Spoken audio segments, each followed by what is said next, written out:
கர்த்தருடைய பரிசுத்த நாமத்துக்கு மகிமை உண்டாவதாக. அன்பான சகோதர சகோதரிகளுக்கு இயேசுவின் நாமத்திலே வாழ்த்துக்கள். கடந்த வீடியோல எறும்பை குறித்தும் குழிமசல்ல குறித்தும் நம்ம பார்த்தோம்.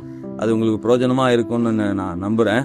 இந்த நாளிலும் இன்னொரு ஜீவராசியை குறித்து நம்ம பார்க்க போகிறோம். அது என்னன்னா, நீதிமொழிகள் 30ஆம் அதிகாரம் அதோடைய 27ஆம் வசனத்துல, ராஜா இல்லாதிருந்தும் பவுஞ்சு பவுஞ்சாய் புறப்படுகிற வெட்டுக்கிளிகளும். எனக்கு அருமையான சகோதர சகோதரிகளை, இங்க நம்ம பார்க்கிறோம் வெட்டுக்கிளி. ராஜா இல்லாதிருந்தும் பவுஞ்சு பவுஞ்சாய் புறப்படுகிற வெட்டுக்கிளி. இந்த வெட்டுக்கிளி பவுஞ்சு பவுஞ்சாய் புறப்பட்டு வந்து, இந்த வெட்டுக்கிளியுடைய வேலையை நான் உங்களுக்கு சொல்றேன். நிறைய விளைச்சல்களை இது அழிச்சு காலி பண்ணும். அது கொத்தி கொத்தி தின்னுடும். நிறைய விளைச்சல்களை அது காலி பண்ணும். என்ன இந்த வார்த்தையை நான் திருப்பி திருப்பி சொல்றேன்னா, சத்துரு குடும்பங்களுக்கு விரோதமா, சபைக்கு விரோதமா, தனிப்பட்ட வாழ்க்கைக்கு விரோதமா, தனிப்பட்ட தேவனுடைய வாழ்க்கைக்கு விரோதமா, ஊழியங்களுக்கு விரோதமா பிரிவினை அப்படிங்கிற ஒரு காரியத்தை விதைச்சிருக்கிறான். அது என்னன்னா, ஒரு காலத்துல அந்த பிரிவினை அப்படிங்கிற காரியம் வளர்ந்து அது எல்லாவற்றையுமே அழித்து விடும். இந்த வெட்டுக்கிளி கிட்ட இருந்து நம்ம கத்துக்கொள்ள வேண்டிய காரியம் என்னன்னு கேட்டீங்கன்னா நிறைய இருக்கு. அதுல ஒண்ணு சொல்றேன், ஒற்றுமை. ஏன் நான் ஒற்றுமையை சொல்றேன்னா, அது வழி நடத்த ஆள் இல்ல, அதுக்கு ஆலோசனை சொல்ல ஆள் இல்ல. ஆனா ஒரு தேசத்திலிருந்து இன்னொரு தேசத்துக்கு பவுஞ்சு பவுஞ்சாய் புறப்படுகிறது.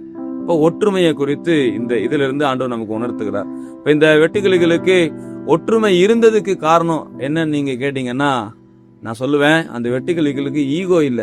எந்த தனி மனுஷனுக்குள்ள இல்ல, எந்த குடும்பத்துக்குள்ள, எந்த சபைக்குள்ள ஈகோ இல்லையோ, நீயா நானாங்கிற போட்டி இல்லையோ, நான் சொல்றதுதான் சரி அப்படிங்கிற ஆணவமான காரியம் இல்லையோ, அங்க ஒற்றுமை கண்டிப்பா இருக்கும். ஆண்டவராகிய இயேசு கிறிஸ்து வேதத்துல நம்ம சொல்லியிருக்கிறார், உங்களில் ஒருவன் 1000 பேரை துரத்தினால் இருவர் 10,000 பேரை துரத்துவாங்கன்னு சொல்லி.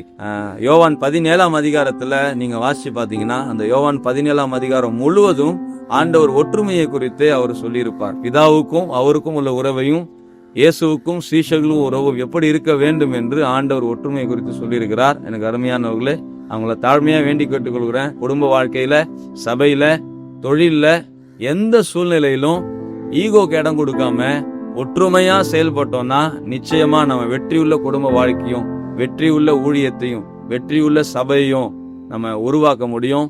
எல்லாவற்றுக்கும் மேலாக இந்த தேசத்துல ஒற்றுமையா இருந்து நம்ம ஆண்டவருக்காக செயல்பட்டோம்னா அநேக ஆத்துமக்களை ஆதாயம் பண்ண முடியும்.